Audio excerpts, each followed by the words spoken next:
తాతలకు 2000 pension నేరుగా అకౌంట్లలో వేసిండు కేసీఆర్. కానీ రేవంత్ రెడ్డి ఏమంటుండు, ప్రజల అకౌంట్ల నుంచి లాక్కొని ప్రభుత్వ అకౌంట్లు వేసుకుంటా అంటుండు రేవంత్ రెడ్డి. అసలు ప్రజలకు తెలియకుండా తమ అకౌంట్ నుంచి డబ్బు తీసుకుపోయేటోళ్ళని ఏమంటాము? సైబర్ నేరగాళ్ళు అంటాం.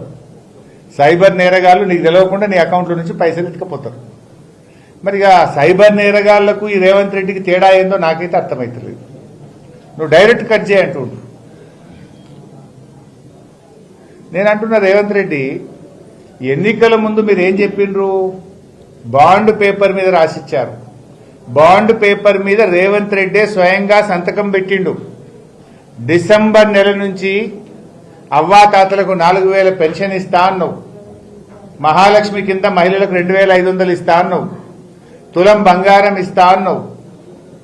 మరి అవి ఏమైనాయి? నువ్వు బాండ్ పేపర్ మీద రాసిచ్చి నువ్వు స్వయంగా సంతకం పెట్టి ఒట్లు పెట్టుకున్నావు కదా. మరి ఒట్లు పెట్టుకున్నందుకు నెల నెల అవ్వాతాతలకు ఇవ్వాల్సిన 4000 రూపాయల డబ్బులు కానీ, ఆడపిల్ల పెళ్లికి ఇస్తామన్న తులం బంగారం కానీ, మహాలక్ష్మి పథకం కింద మహిళలకు ఇస్తామన్న నెలకు 2500 రూపాయలు రేవంత్ రెడ్డి అకౌంట్ నుంచి మరి సీదా ఆటో క్రెడిట్ చేసే పని కూడా చేయాలని నేను డిమాండ్ చేస్తా ఉన్నా. నువ్వు ఛాలెంజ్ డబ్బులు ఆటో క్రెడిట్ చేస్తా అంటున్నావు కదా బ్యాంకుల నుంచి. మరి నువ్వు కూడా బాండ్ పేపర్ మీద రాసిచ్చి ఒట్లు పెట్టి సంతకం పెట్టించినావు కదా. మరి నీ అకౌంట్ నుంచి కూడా లేదా ప్రభుత్వ ఖజానా నుంచి ఆటో క్రెడిట్ చేసి ప్రజలకు తీసుకుంటాం. మరి నువ్వు ఎట్లా తీసుకుంటావో మరి ప్రజలకు కూడా అదే హక్కు ఉంటుంది కదా.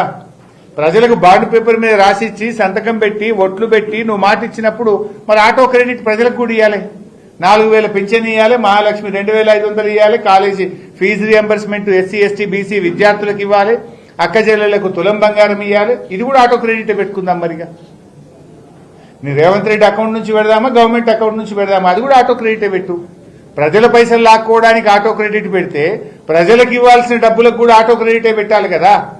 రిటైర్డ్ ఉద్యోగులకు ఇవ్వాల్సిన పెన్షన్ డబ్బులు కావచ్చు, మా ప్రభుత్వ ఉద్యోగులకు రావాల్సిన డిఏలు కావచ్చు, పీఆర్సీలు కావచ్చు, మా ఆర్టీసీ కార్మికులకు రావాల్సిన వేతన ఒప్పందం కావచ్చు, ఆశా అంగన్వాడీ ఈజీఎస్ ఉద్యోగులకు ఇచ్చినటువంటి హామీలు కూడా ఆటో క్రెడిట్ పెడదాం.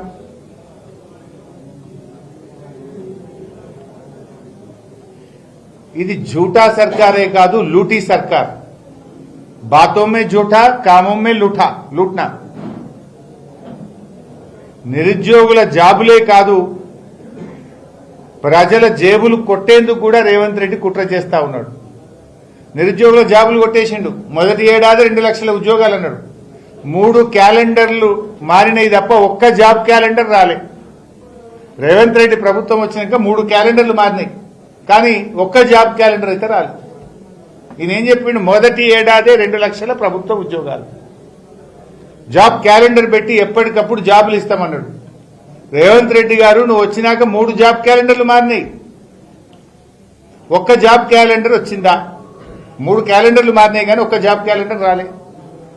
నువ్వు వచ్చినాక 3 సంక్రాంతి పండుగలు వచ్చినాయి, కానీ నువ్వు ఇచ్చిన 3 హామీలు కూడా అమలు కాలే.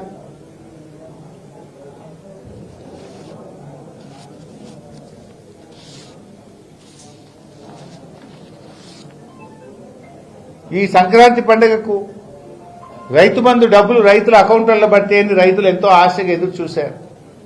పోయిన యాసంగి పంట బోనస్ పట్టదేమో అని రైతులు ఎదురు చూశారు, కానీ పడలే. నువ్వు ఓట్ల కోట్లకు ఇస్తావు. కేసీఆర్ ఏమో నాట్లకు రైతు బంధు ఇస్తే రేవంత్ రెడ్డి ఓట్ల కోట్లకు ఇస్తాడు. ఎందుకంటే మొన్న సర్పంచ్ ఎలక్షన్లు ఉంటే రైతు బంధు వేసాడు. ఇప్పుడు ఎంపీటీసీ జెడ్పీటీసీ ఎలక్షన్లు ఉంటే రైతు బంధు వేస్తుండే. ఎంపీటీసీ ఎలక్షన్ లేదు కదా, ఇప్పుడు జెడ్పీటీసీ ఎలక్షన్ లేదు కనుక రైతు బంధు వేయలే. మొన్న ఏమైంది? ఊర్లలో సర్పంచ్ ఎలక్షన్లు ఉంటే చీరలు వంచిండు, కానీ పట్టణాలు ఇయ్యలే. ఇచ్చిండు అప్పుడు ఊర్లలో సర్పంచ్ ఎలక్షన్లకేమో చీరలు ఇచ్చిండు, పట్టణాలకు మాత్రం చీరలు ఇయ్యలే. ఇప్పుడు మున్సిపల్ ఎన్నికలు వస్తున్నాయి కదా, ఇక రేపో మాపో పట్టణాలలో చీరలు వస్తాడు. ఇక ఓట్ల కోట్లకు చీరలు, ఓట్ల కోట్లకు రైతు బంధు.